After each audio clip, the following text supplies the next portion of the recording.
Hi, my name is Moshe Kindler, and I'm the publisher of the Jewish Link. Hi, this is Elizabeth Kratz. I'm editor of the Jewish Link. And you're on the Jewish Link Pitch Meeting podcast. So we are here for season 2 of the Jewish Link Pitch Meeting podcast. We have a very, very special guest, Elizabeth. He's someone who grew up in Teaneck, okay? He is someone who is also a rabbi in the community, Rabbi Daniel Fridman of the Jewish Center of Teaneck. He is also a beloved rabbi and teacher at Torah Academy of Bergen County. I believe he is also a chaplain as well. And is just as a kind of as I was saying, his profile, at least from my perspective and the Jewish Link community perspective, he may disagree, he may beat me up, has definitely gotten a little bit stronger over the last few months, over the last year or so. But I just want to welcome Rabbi Fridman to the Jewish Link Pitch Meeting podcast. Welcome. Thank you very much for having me.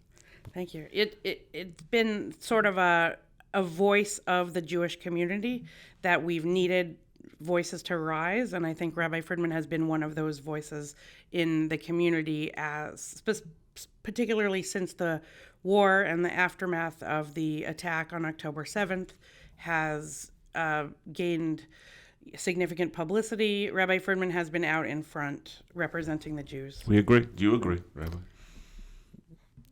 It's very generous, but it's always about serving the people, and there are some needs right now that require a little bit of a different style of leadership. Right. It's complicated. It's fraught. People have been upset. People have been needing leadership, needing comfort a lot in probably in both your drashot and also like different kinds of conversations. And I understand, I think one of the reasons why we brought you here to the pitch meeting is because both of you two, Moshe and Rabbi Fridman, will be joining a Bergen County mission to Israel in just a couple of weeks, right? 2 weeks, basically. Right? We're very much looking forward to it. Rabbi Fridman, I'm very much looking forward to being there with you. Just tell us a little bit about the Bergen County mission. Okay, so as everybody knows, there's a great need right now in the people of Israel, to be supported. Taking a step back, from my point of view, the war that began on October 7th can be thought about in many different ways, but for me the most important way has to do with division or machlokes within the Jewish people. In the months and even years leading up to October 7th, very sadly, as everybody knows, there were terrible divisions in the land of Israel, the Jewish people beyond. And I think the spiritual work right now is about unity, is about Achdut. So everything that we've tried to do, both locally and on this mission, is about Achdut. It's about bringing people together. It's so wonderful that we each have our shul, our yeshiva, whatever it is, but this is a time that we all need to stand together. That was the idea of a unity mission. Thank God there have been so many different missions to Israel, which is a wonderful thing. And have you gone, by the way? I have not, and this is going to be my first one, but I really wanted to do this in a way that reflected the central idea that Achdut is the need right now. So thank God they told us we're partnering with Mizrahi, who's like the world experts in the logistics of this, and Sulamot, which is Rav Rimon's organization that we've done a lot of work with since the war started. They just told us that it's now the largest mission that's gone from anywhere in North America or South America, I think anywhere in the world, which is a wonderful thing. But it's not the quantity; it's really the quality of going as a unity mission. And to say that we have, very serious challenges and very determined enemies, very brutal enemies, and we have to stand up for each other. The Rambam has this very famous line that I'll say in the translation in the laws of tzedakah. So the Rambam says, if a brother can't have compassion on a brother, who does he expect to have compassion on him? Im lo yirachem ha'ach ala'ach, mi yirachem alav. This is a time for that. So that was the idea of the Unity Mission. And there's one additional piece which connects to a lot of work that we've been involved in. I think everybody knows that October 7th never really ended for the Jews of southern Israel and what's called the Otef Aza, the Gaza envelope area. There are 22 communities there. They haven't been able to go home. It's just not safe. And Rav Rimon's organization is basically doing a pairing idea where Jewish communities around the world can adopt a community and take care of their needs to ensure that they can safely return. The state is doing a lot. The army is doing a lot. But there are budgetary needs in all places that are not going to be covered. The budget, as I think people know in Israel right now, is a massive deficit. The war is an unforeseen expense. And so we're there to help. So as part of this mission, we're going to be visiting a place called Kerem Shalom, which is actually the community which is closest to Gaza of all of the 22 communities. It's at the triangle between Israel, Gaza, and Egypt. We're going to be meeting the people there who are not there. And they're in a place called Ashalim. And then, God willing, we're going to be coming back and trying to raise $1 million to make sure that the people of Kerem Shalom have what they need, which is all kinds of things like a reinforced ambulance and the Hamal, which is an intelligence center. But the point is, God forbid that any Jewish community is left Yud and Rein, because that, to me, and I hope people will agree with this, is giving Hamas an unacceptable victory to say that we wiped out a Jewish town in the land of Israel. So we have to come back, and we have to come back stronger, and we have to make it possible for our brothers and sisters to go back home. So that was the idea for the mission, and thank God, as always, the people did not disappoint, and they've come out in great numbers. How big is the mission? Actually, I was wondering. I'm on the WhatsApp group, but I haven't been able to count. So thank God, right now we have 110 registrants, which is a lot. They told us that max, they could go to 130. Then it gets too complicated. They're already bending over backwards in terms of logistics, but thank God, it's a wonderful thing. And what communities and shuls are represented within that? So we have great rabbinic representation. So we have Rabbi Rothwax from Beth Aaron, who's a very, very dear colleague. And we're so happy to have him. Rabbi Daniel Fridman from Or Sadia is going to be coming with us. Rabbi Strauchler from Congregation Rinat Yisrael. And then we have two Rebbitzins, not to be underestimated. I guess Achrona Chaviva in this case. Rebbitzin Chani Kron from the Young Israel and Rebbitzin Michal Goldberg from Bimab who are joining us. And again, this is a reflection of the nature of the Achdus. Very broad. Beautiful. It's actually interesting. I didn't realize the unity was the major factor. I'll tell you, as a Balabas or a community member, I think you have a lot of people who want to do something. They just want to connect. It's not only about Achdus. It's about I feel like people just want to do something, and not everyone is as connected. Not everyone is flying to Israel. They're really looking for a way to do something, and they're not able to just get on a plane and figure it out. And I think this is a good opportunity for people to join something a little bit more organized. Yeah, thank God. People, like you say, Moshe, are really rising to the occasion. Yeah. It just sort of, I sort of have this complicated set of questions that I sort of broached before we started recording, but I guess I want to ask it and just throw it out there and have a conversation about the concerns that the Jewish community has within the municipality of Teaneck. It's been going on since October 7th, and it just was this... Teaneck was just part of this paroxysm of stress regarding what the Palestinian and Free Palestine community meant when they went out waving their flags in Teaneck, in the Jewish areas specifically, and on the municipal green.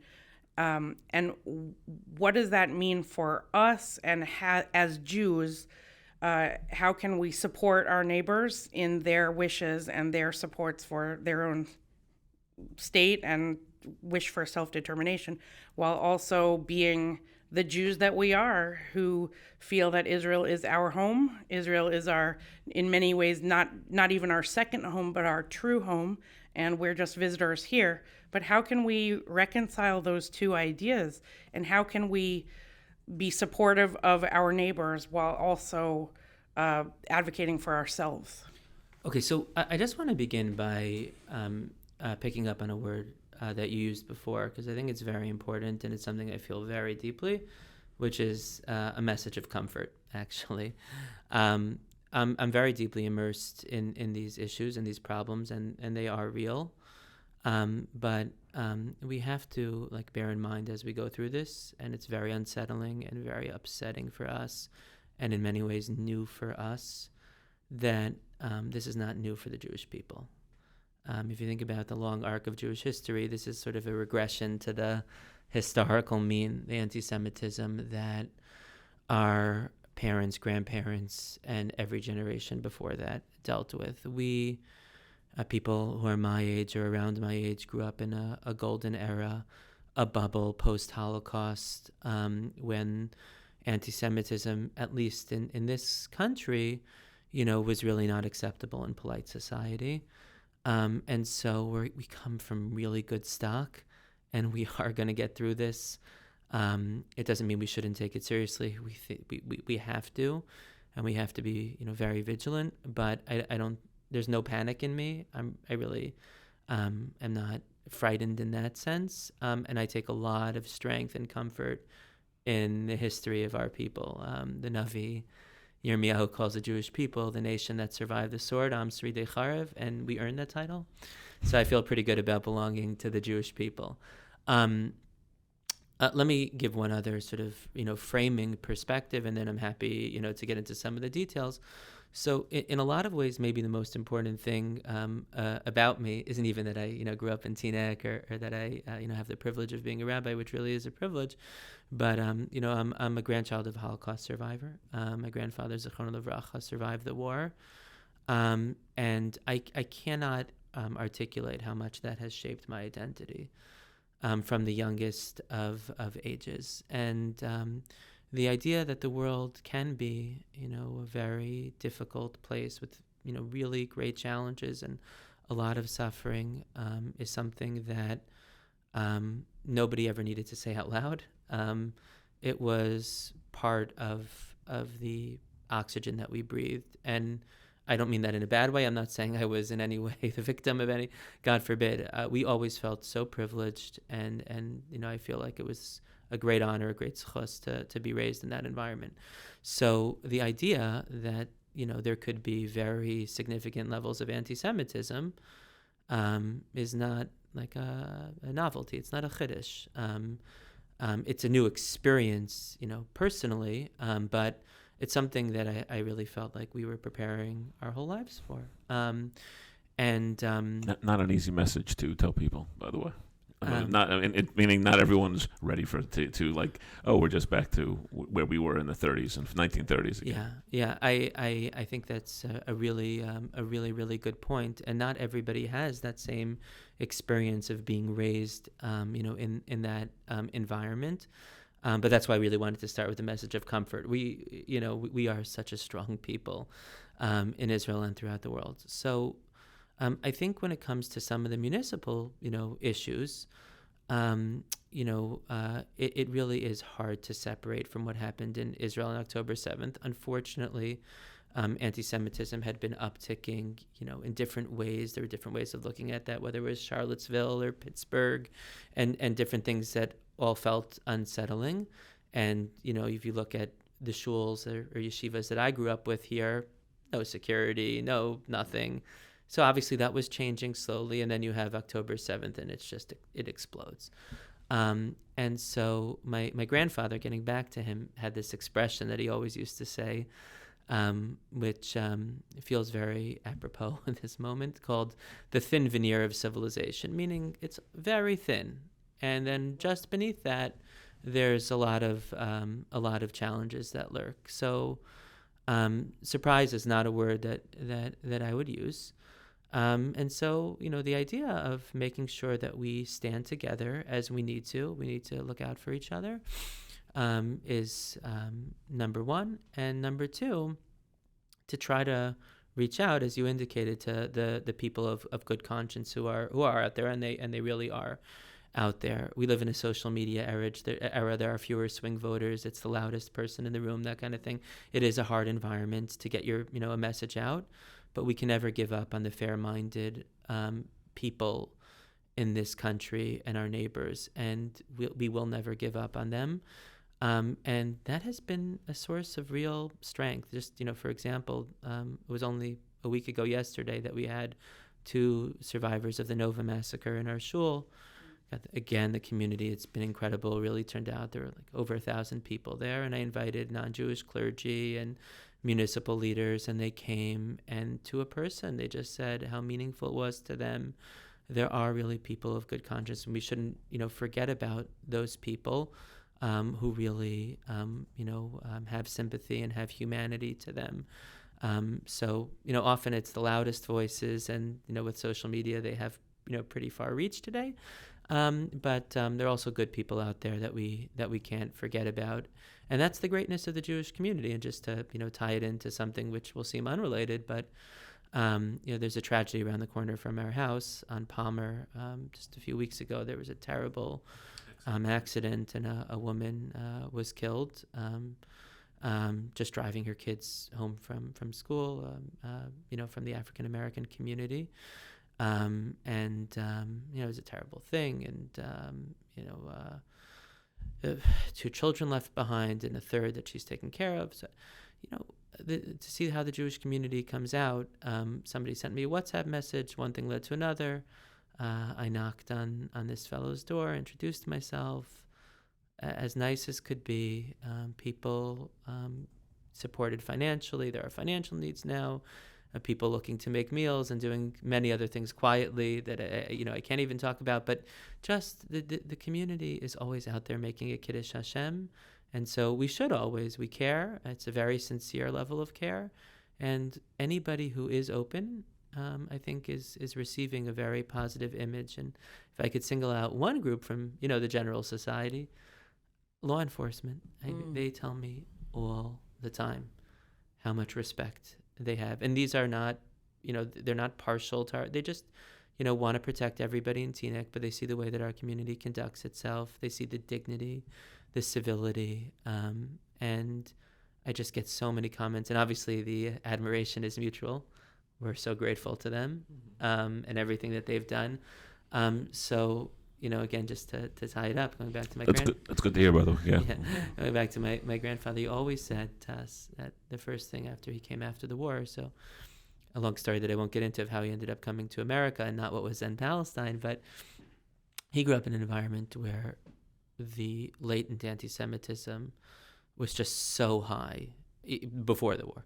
And he said that to us always that the non-Jews in America were nothing like the non-Jews of Eastern Europe, and it was just shocking to him in terms of their decency and civility. So he said, you always have to trust in the decency and civility of the average American, and I still believe that. So we have to reach those people. It's harder because there are agitators and social media environment, but I believe in the decency of the American people. Good. That's true. Yeah. I wondered about the ages of the people who are going on the trip, and whether there are any younger people in their 20s, or whether these are, people, parents, grandparents who are going, because our kids now these days, I know I still have kids, 10 and a little bit older than 10, who I said to them, similar to what you said, I told them after October 7th, I had the benefit of living in a world for 49 years where I never saw this level of hate, and now you're seeing it every day. And, to my 10-year-old son, like, he's going to be able to enumerate and understand, he understands the Israel-Palestinian issue as well as I do at this point. The younger communities have essentially educated themselves about who they are and why they have to be pro-Israel and why they go to yeshiva, why they wear a kippah. Like, my kids know where their bread is buttered. But how can we, I guess, to and from between Israel and America, how can we help communicate and help partner with them? And is there an opportunity with the with the community Kerem Shalom, you said, to have kids missions at some point, maybe, or kids communications, even letters, things like that we could involve our kids in? Yeah, great question. So, so the trip is cross lifespan. There are people who are in their 20s, and there are people who are many decades older than that. I wouldn't say they're old. Right. Just many decades older Years than young. Years young. So thank God, it's a great cross section of the community. We actually just because of the nature of the trip and some of the things that we'll be doing, we didn't think it would be good for kids or younger teens, obviously. But Rebbe Simchani Kron is really taking the lead on this part of the mission and organizing letters from many children. And teens, and not only that, but is really taking the lead in organizing there are about 100 children in Kerem Shalom. Thank God, it's a youthful community of all different ages, and organizing games for them on the day that we go to make sure that they're recognized. They've been displaced, and many of them have been without their fathers for the duration of the war. That's true all over Israel, of course. But, so they're very much seen in terms of the children, and we want to, incorporate them in all the ways that we can. Okay. So is the Unity Mission also bringing items to that community? Oh, as you roll your eyes roll in the back of your head, a lot of things in your living room and other people's living rooms. So there's two things. There's a wonderful group called Luggage for Israel, and people are bringing just general duffels, and then also we're bringing some care packages for the residents of Kerem Shalom as well. So, everybody's doing their part. So the Luggage for Israel issue is this crazy thing where all the duffels came from America, right? Then they were emptied, and then people started needing to bring them home, right? And then fill them up again. What are we doing? What's the deal? So where are the duffel bags? All of them. Yeah. So the duffel bags are being sent from Teaneck, okay. Packed. Full duffel bags. Exactly. New each time. With whatever they order. Okay. It always changes whatever the needs are, and then sent overseas. So right, but aren't there empty duffel bags somewhere? And where are they? Is there like a big duffel bag? I don't know, but hold on. What do we do? Do we know what we're taking though? Do we know what kind of stuff we? Well, also, what's in these care packages? My understanding is that it's ranged from everything from the most basic supplies for batteries and the like. Some specialty requests that have things. Obviously, the Army does an incredible job outfitting soldiers, but there are some things, special kind of socks and these kinds of things that may be going, also. So the amazing thing is that the Luggage for Israel people are basically, their attitude is, the people in Israel tell them, and they will. It's not like they say, well, we only do linens or we only do towels. They'll take whatever it is. So, and sometimes those needs will change from week to week. So they said whatever the February 20th needs are, that's what's going. Great. Yeah. Right. I assume the Luggage for Israel question is a question for them about where the physical duffel bags are and what happens to them on the other side when they're emptied. Doesn't this bother you? It's not something that keeps you guys up at night? Elizabeth, no, don't Sorry. worry. I'm not worried about extra duffel bags in Israel. They'll figure a place for. That's funny. But you know what, Elizabeth? I think it's interesting. I want to know. I'll get you an answer. I promise you. I will. I actually think it would be interesting. At some point, we had an idea of doing a piece about following a single duffel bag as it went from packing to the airplane to the luggage, the baggage claim to wherever it's going. So I can tell you a really funny story about that. So we have I think a lot of people. We have we happen to live on Carroll Place, so. There's a Carroll Place WhatsApp group, and very early on in the war, so again the duffel bags were going, and people in this community, they're just amazing. And so one family had sent their kid's duffel bag from sleepaway camp. I don't know what sleepaway camp was.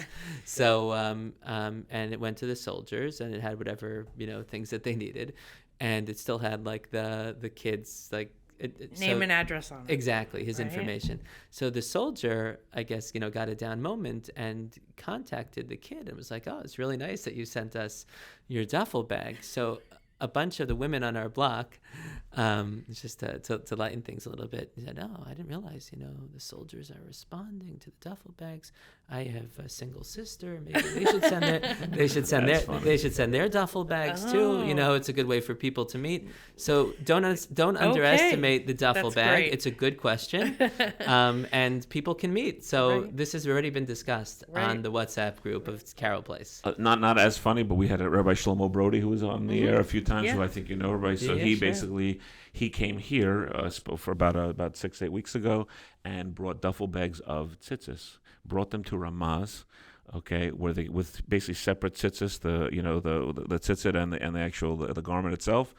The kids, I think, put together 600 or 800, and he took them back. Right. Basically, the rabbiner said there was a need, and we actually were skeptical, and we said to him, "Well, that seems really odd." He said that it was the rabbinate, the military rabbinate, said it was worthwhile for him to schlep 2 huge bags duffel bags, because 600 of a pairs. sense of of responsibility, of just shared responsibility, and we thought he was crazy. We were laughing, but at the same time, there was also something very beautiful in it. So.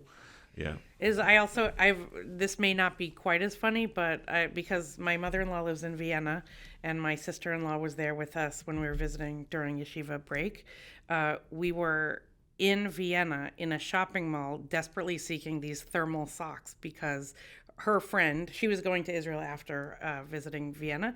Her friend said, "My son's regiment does not have any socks. They're without thermal socks. It's freezing cold." And she's like running through this mall, like piling up thermal socks. And then there weren't even enough. And so she's like Amazon.de, which is like, the German version of Amazon. Apparently Israel is out of socks. So she was really taking it on herself, and my kids were in there like putting little index card thank yous in between the socks as we were packing her duffel bag in Vienna. But it was fun, but also a little bit ridiculous because I'm like, why is my mother-in-law like holding? She's on a walker. She has like 6 pairs of thermal socks like in the shopping mall in Vienna. Wow. But okay, we're Ishim Yehudim or whatever. Yeah. We're Jews. Yeah, no, 100%. Well, so yeah. So by the way, just one last thing. Are we looking? Do we want to try to get to 130? Do we try to? We think it'll. Do we try to push for another 20 or so? So we're going to keep it open as long as we can, because we really think that these are life-changing opportunities, and have the capacity to really support our brothers and sisters. So we're going to try to keep it open for a few more days, and probably already, Sunday of this coming week, we're probably going to have to close it up because, there's just so many logistics, which bus and, roommates and a lot of things that have to happen. So, a few more days. But Kerem Shalom and Teaneck will be a enduring relationship, we hope, like a sister city concept. Yes. So we are going to make sure that when we come back, we're going to do everything to make sure that they get back, as soon as possible, God willing. Obviously, it all depends on the war, and we don't want to overpromise in terms of what the timeline is. Nobody knows that right now. And part of this whole period, this whole tkufa, is patience, and we need it. These problems are not going to be solved soon, but we are committed to doing whatever it takes that we can do. I actually mentioned this to Rabbi Fridman. There's a beautiful piece. The Ramban is very famous amongst all the rabbis in terms of saying that there's actually a mitzvah, one of the 613, to live in the land of Israel. But what people don't appreciate as much about that is that he says, in addition to that we should not leave the land of Israel desolate. Shelo na'azvena lishmama. And I always argued, and I told this to Rabbi Fridman, and he agreed, that that means that even if you don't live there, you can't let it lay desolate. We have to do what we can. So to have a Jewish community that was bustling with Jews, that was attacked. And that's true in the south, that's true in the north. So, I'll be satisfied. We have to do our part. Our part is Kerem Shalom. But, as they say, Odi Shama Be'arei Yehuda v'chutzot Yerushalayim, I will be happy when in the 22 OTEF communities, and hopefully another 22 more, And in every northern community, you hear the sound of kids playing and life bustling. And that's the ultimate message to our enemies, that they will never break us, no matter what. They haven't, and they won't. Amen. Thank you. Thank you, Rabbi Fridman. We're looking forward to being in Israel with you, looking forward to achieving the goals of the Unity mission. I'll also be reporting about it as well, writing and doing some social media, so make sure you're ready for some of those opportunities when we're going. I certainly will be. Thanks so much for having me. Thank you for all you do. Thanks for being with us on the Jewish Link Pitch Meeting podcast. If you would like to participate or be in touch with us in any way, please email us at editor@jewishlink.news and follow us and find our podcast wherever you find podcasts.